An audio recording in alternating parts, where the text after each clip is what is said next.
Hello everyone, welcome back in our Krishna classes. In our last class, we discussed our topic which is stomach. Stomach is the organ of alimentary canal that is used for digestion of food. It mean जो stomach है ये एक हमारा क्या है, digestion में help करता है, एक एलिमेंट्री कैनल का एक ऑर्गन है जिसमें हमने पढ़ा था कि स्टमक की जो सेक्रेटरी ग्लैंड्स होती हैं, गैस्ट्रिक ग्लैंड जो होती हैं, उनसे जूसेस रिलीज होते हैं जैसे कि म्यूकस है, HCl है, पेप्सिन है, रेनिन है और उनका अलग अलग फंक्शन हमने रीड आउट किया था। आज हम बात करते हैं कि जब फूड हमारा स्टमक से स्मॉल इंटेस्टाइन में जाता है तो क्या होता है। क्लियर? तो अब हम बात करते हैं स्मॉल इंटेस्टाइन की। फूड जो है स्टमक के बाद हमारा कहाँ जाता है? स्टमक के बाद हमारा जाता है स्मॉल इंटेस्टाइन में। स्मॉल इंटेस्टाइन में जहाँ पर फूड का कंप्लीटली डाइजेशन होता है। मीन्स जो फूड का हमने बात की थी कि पूरा जो डाइजेशन की प्रोसेस है वो तो स्टार्ट होती है हमारे स्टमक से, क्योंकि जो फूड है वो धीरे धीरे सिंपल फॉर्म में कन्वर्ट होना शुरू होता है उन जूसेस की वजह से। तो उसके बाद हमारा फूड पहुंचता है स्मॉल इंटेस्टाइन के अंदर जहां पर फूड है वो हमारा कंप्लीटली डाइजेस्ट हो जाता है। अब जो स्मॉल इंटेस्टाइन होती है वो एक तरह से लॉन्ग ट्यूब है। क्या है? लॉन्ग ट्यूब है जिसकी लेंथ कितनी है? 7.5 मीटर एंड इसकी जो लेंथ है वो लार्ज इंटेस्टाइन के कंपैरिजन में बहुत ज़्यादा है। अब बात आती है कि जो डाइजेशन की प्रोसेस जो डाइजेशन की प्रोसेस है हमारी वो स्मॉल इंटेस्टाइन में होती है। तो स्मॉल इंटेस्टाइन के अंदर डाइजेशन में कौन कौन हेल्प करता है अब हम उसके बारे में डिस्कस करते हैं। यानी कि मेन हमें पता लगा कि स्मॉल इंटेस्टाइन हमारी हेल्प करती है फूड को कंप्लीटली डाइजेस्ट करने में एंड फिर उसको आगे ट्रांसफर करने में। क्लियर? एंड इसकी हेल्प करता कौन है कि किस तरह से फूड हमारा डाइजेस्ट होता है, तो हम उसके बारे में बात करेंगे। हम ऑलरेडी डिस्कस कर चुके हैं कि फूड को डाइजेस्ट करने के लिए कुछ ना कुछ जूसेस की ज़रूरत होती है। जो हमने स्टार्टिंग में ही पढ़ा था कि एक तो हमें एलिमेंट्री कैनल है डाइजेस्टिव सिस्टम के अंदर, एक हमारा सेक्रेटरी ग्लैंड्स हैं। ठीक है, सेक्रेटरी ग्लैंड्स क्या करती हैं? कुछ जूसेस को रिलीज करती हैं जो फूड के डाइजेशन में हेल्प करते हैं। अब जब फूड हमारा स्मॉल इंटेस्टाइन में पहुंच चुका है तो वहां पर उसकी डाइजेशन में कौन हेल्प करता है? तो एक तो वहां पर जो हमारी सेक्रेटरी ग्लैंड है लीवर, वो हेल्प करती है। सेकेंड हमारा पैनक्रियाज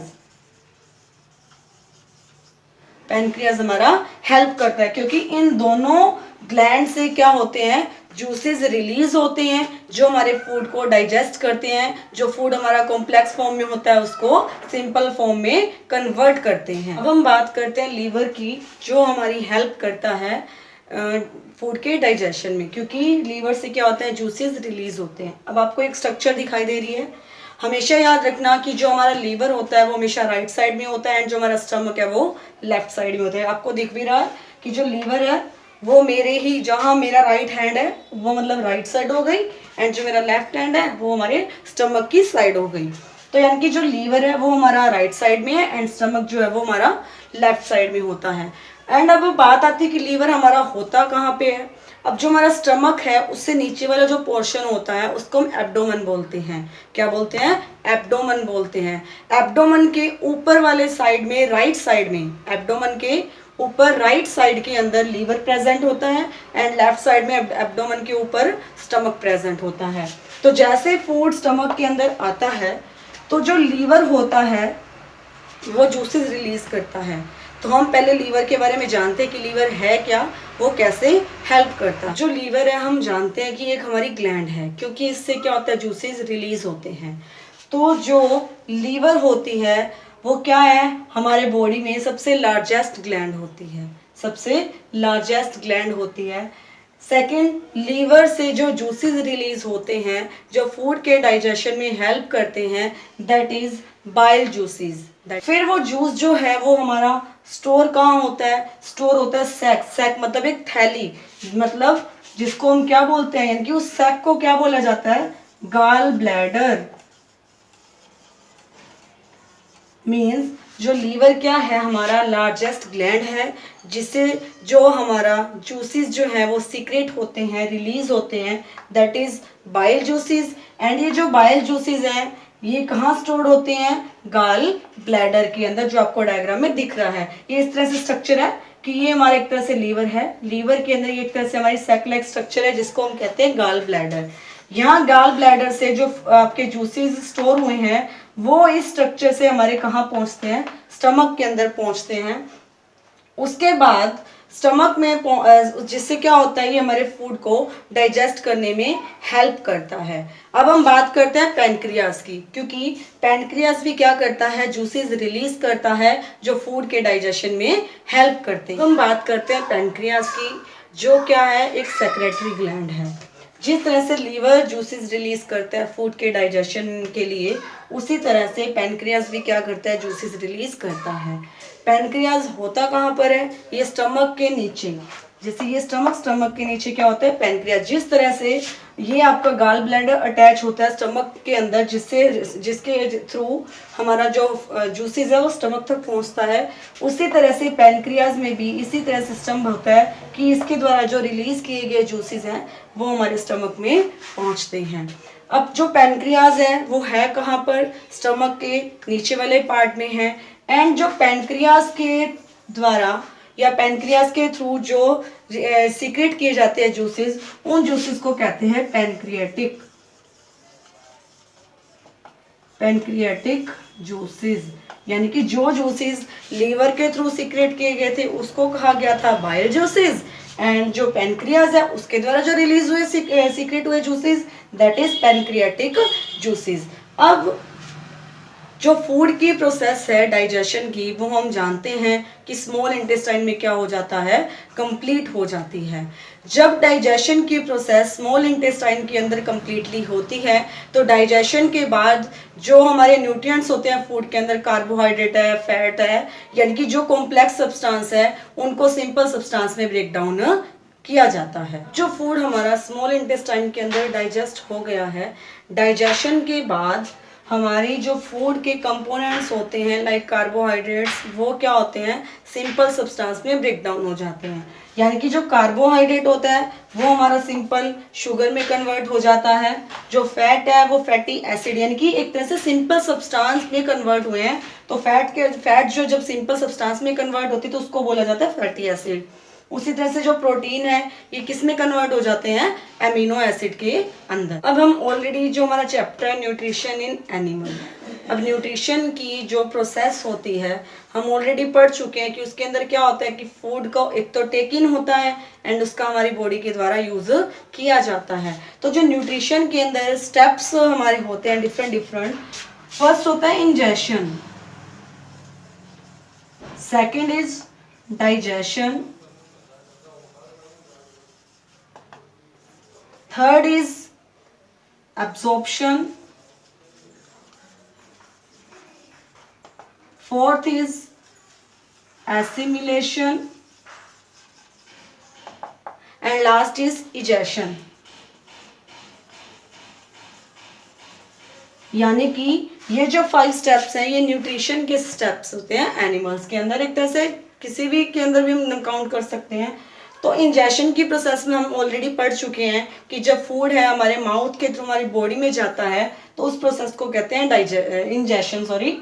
सेकेंड है डाइजेशन। डाइजेशन में ऑलरेडी डिस्कस कर चुके हैं कि फूड का कॉम्प्लेक्स सब्सटेंस से सिंपल सब्सटेंस में ब्रेक डाउन होना, दैट इज डाइजेशन।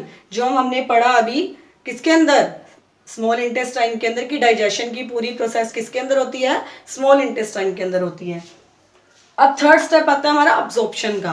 अब जो अब्जॉर्प्शन है वो जैसे ही डाइजेशन की प्रोसेस खत्म होती है तो स्मॉल इंटेस्टाइन की जो वॉल्स होती हैं, इनर वॉल्स होती हैं, उसके अंदर कुछ थ्रेड लाइक स्ट्रक्चर्स होती हैं जिसके थ्रू हमारी अब्जॉर्प्शन की प्रोसेस होती है। तो अब हम नेक्स्ट स्टेप जो हमारा है न्यूट्रिशन का, दैट इज अब्जॉर्प्शन, इसके बारे में हम डिस्कस करते हैं कि डाइजेशन के बाद की जब स्मॉल इंटेस्टाइन के अंदर फूड कंप्लीटली डाइजेस्ट हो चुका है तो उसका अब्जॉर्प्शन कैसे होता है एंड अब्जॉर्प्शन होता क्या है, इसके बारे में हम डिस्कस करते हैं। अब हम बात करते हैं अब्जॉर्प्शन इन स्मॉल इंटेस्टाइन।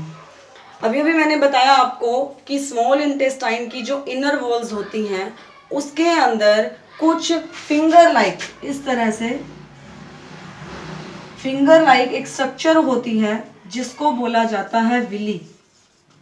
अब ये जो विली जो होती है इसके अंदर एक फाइन ब्लड सेल्स का, ब्लड वेसल्स भी कह सकते हो, उनका एक नेटवर्क होता है। यानी कि इन विलीज के अंदर बहुत सारी ब्लड वेसल्स होती हैं जिसके थ्रू ब्लड है हमारा सर्कुलेट होता है। तो इन ब्लड वेसल्स को बोला जाता है कैपिलरीज, कैपिलरीज बोला जाता है। अब्जॉर्प्शन में पढ़ा कि जो फूड है वो क्या होता है, विली के थ्रू, विली जो होती है वो उसको अब्जॉर्ब करती है। यानी कि अब्जॉर्प्शन के अंदर क्या होता है कि जो फूड के कंपोनेंट्स है लाइक कार्बोहाइड्रेट, फैट, प्रोटीन, इन सबको अब्जॉर्ब करना, एक तरह से सोख लेना, दैट इज अब्जॉर्प्शन। फिर उसके बाद जो ये ब्लड वेसल्स हैं, जो फाइन नेटवर्क होता है विलीज के अंदर, जिसके थ्रू फिर क्या होता है ब्लड सर्कुलेट करता है। तो जो फूड डाइजेस्ट हुआ उसके बाद अब्जॉर्ब किया गया, तो जो फूड अब्जॉर्ब हुआ वो ब्लड वेसल्स जो होती हैं उसके थ्रू जो हमारा सेल ऑर्गन है, जो भी मतलब मेन सेल होती है हमारी बॉडी के अंदर, उस तक पहुंचाया जाता है। फिर जो डिफरेंट न्यूट्रिएंट्स का जो वर्क होता है, कार्बोहाइड्रेट हमें एनर्जी प्रोवाइड करता है। तो क्या होता है जो कार्बोहाइड्रेट अब्सॉर्ब हुआ विली की, जो ब्लड वेसल के थ्रू विली के द्वारा, विली ने जो कार्बोहाइड्रेट अब्सॉर्ब किया वो ब्लड वेसल के थ्रू सेल तक पहुंचा दिया। ठीक है, फिर सेल ने क्या किया, आगे एनर्जी प्रोवाइड कर दी हमारी बॉडी को, जिससे हमने वर्क किया। इसी तरह से जो प्रोटीन है वो क्या करता है, हमारी रिपेयरिंग में हेल्प करता है, हमारी ग्रोथ में हेल्प करता है। तो उसी तरह से ही ब्लड वेसल के थ्रू जो हमारा प्रोटीन कन्वर्ट हो चुका है अमीनो एसिड के अंदर, वो हमारा सेल तक पहुंचता है, देन फिर वो हमें प्रोवाइड करता है जो हमें जरूरत होती है। अब्सॉर्ब किया हुआ फूड जब ब्लड वेसल के थ्रू ट्रांसपोर्ट होता है हमारी बॉडी के हर एक ऑर्गन तक, तो उस प्रोसेस को कहा जाता है एसिमिलेशन। क्योंकि हमारे फूड के अंदर जितने भी कंपोनेंट्स होते हैं लाइक कार्बोहाइड्रेट है, फैट है, उन सब का हमारी बॉडी के अंदर क्या होता है, डिफरेंट फंक्शन होता है। तो इसीलिए क्या होता है कि जो बॉडी है फूड को अब्जॉर्ब करने के बाद, यानी कि जब फूड अब्जॉर्ब किया, इट मीन उसके अंदर क्या हुआ, कार्बोहाइड्रेट अलग हो गए, फैट अलग हो गया, मिनरल अलग हो गए एंड प्रोटीन आपके अलग हो गई। तो वो सारे फिर हमारे ब्लड वेसल्स के थ्रू ट्रांसपोर्ट होते हैं हमारी बॉडी के ऑर्गन के अंदर। तो इट मीन उस प्रोसेस को क्या कहा जाता है, एसिमिलेशन। तो इसके बाद देखो फूड डाइजेस्ट हो गया, अब्सॉर्ब भी हो गया एंड उसको फिर ट्रांसपोर्ट कर दिया गया बॉडी के ऑर्गन्स तक। उसके बाद जो स्मॉल इंटेस्टाइन के जो फूड डाइजेस्ट हो चुका, लेकिन कुछ फूड ऐसा होता है जो डाइजेस्ट नहीं होता। तो जो अनडाइजेस्टेड फूड होता है वो हमारा कहाँ जाता है, फिर लार्ज इंटेस्टाइन के अंदर जाता है। कहाँ जाता है, लार्ज इंटेस्टाइन के अंदर जाता है। बात करते हैं लार्ज इंटेस्टाइन की, वो क्या है, वो भी एक हमारी एलिमेंट्री कैनल का ऑर्गन है। ठीक है, लेकिन जो हमारा लार्ज इंटेस्टाइन होता है उसमें किसी भी तरह की कोई डाइजेशन की प्रोसेस नहीं होती है। लेकिन जो लार्ज इंटेस्टाइन होता है इसके अंदर ये क्या है, हमने पढ़ा था अभी कि जो स्मॉल इंटेस्टाइन है वो लार्ज इंटेस्टाइन के कंपैरिजन में क्या है, बड़ी है। लेकिन वाइडर कौन है, लार्ज इंटेस्टाइन है। स्मॉल इंटेस्टाइन लार्ज है, लेकिन जो आपका लार्ज इंटेस्टाइन है ये आपका वाइडर यानी एक तरह से चौड़ी है। तो इसके अंदर किसी तरह की कोई डाइजेशन की प्रोसेस नहीं होती है। लेकिन जो लार्ज इंटेस्टाइन के अंदर अनडाइजेस्टेड फूड है, अनडाइजेस्टेड फूड है, उसके अंदर जो वाटर होता है उसको अब्जॉर्ब करने का काम कौन करता है, लार्ज इंटेस्टाइन करती है। फिर जो अनडाइजेस्टेड फूड है ये लार्ज इंटेस्टाइन से पास होता हुआ हमारा रेक्टम में जाता है। कहाँ जाता है, रेक्टम में जाता है। देन रेक्टम में वो हमारा अनडाइजेस्टेड फूड क्या हो जाता है, स्टोर हो जाता है।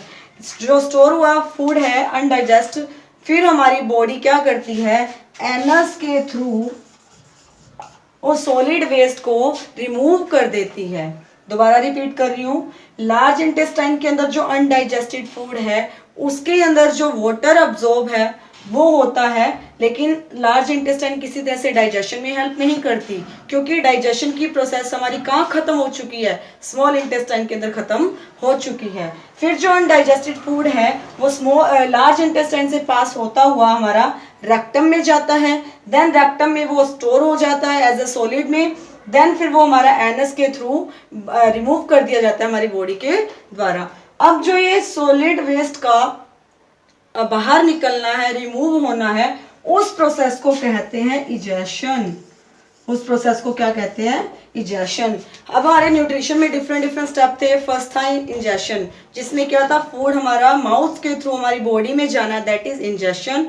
सेकेंड था डाइजेशन, मीन्स कॉम्प्लेक्स सब्सटेंसेस का फूड के अंदर कॉम्प्लेक्स सब्सटेंस का सिंपल सब्सटेंस के अंदर कन्वर्ट होना, दैट इज डाइजेशन। देन हमने अब्जॉर्प्शन में किया था क्या, कि जो फूड के अंदर कंपोनेंट्स होते हैं उनको अब्जॉर्ब करना।